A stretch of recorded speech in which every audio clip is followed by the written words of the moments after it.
Барлықтарыңызға сәлем достар, каналыма қош келіңіздер. Бүгін өте дәмді, жылдам дайындалатын панкейктердің жасалу жолын ұсынамын. Алғашқы рет жасағаннан сәтті шығады.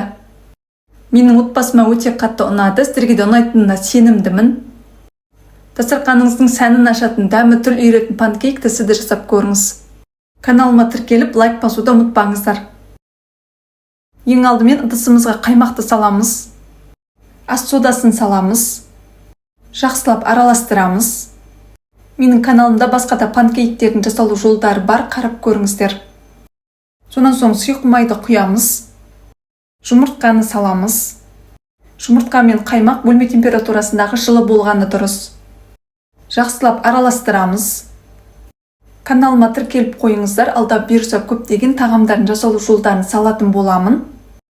Келесі кезекте қантты саламыз. Ванилин саламыз. Барлығын жақсылап араластырамыз. Енді ұнға қопсытқышты саламыз.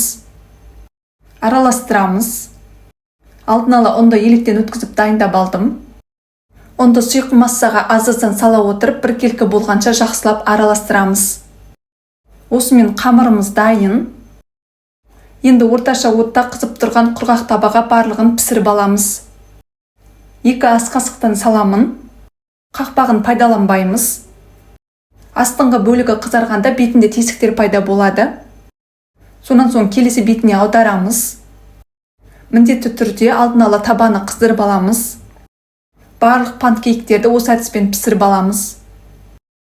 Бірінші жағына қарағанда екінші жағы тез піседі. Мінекей достар, өте дәмді, жылдам дайындалатын панкейктер дайын. Арасы толықтай піседі, оңай жасалады. Менің отбасыма өте қатты ұнады, сіздерге де ұнайтынына сенімдімін. Дастарханыңыздың сәнін ашатын, дәмі тіл үйіретін панкейкті сіз де жасап көріңіз. Каналыма тіркеліп, лайк басуды ұмытпаңыздар. Сіздермен болған Ақшолпан.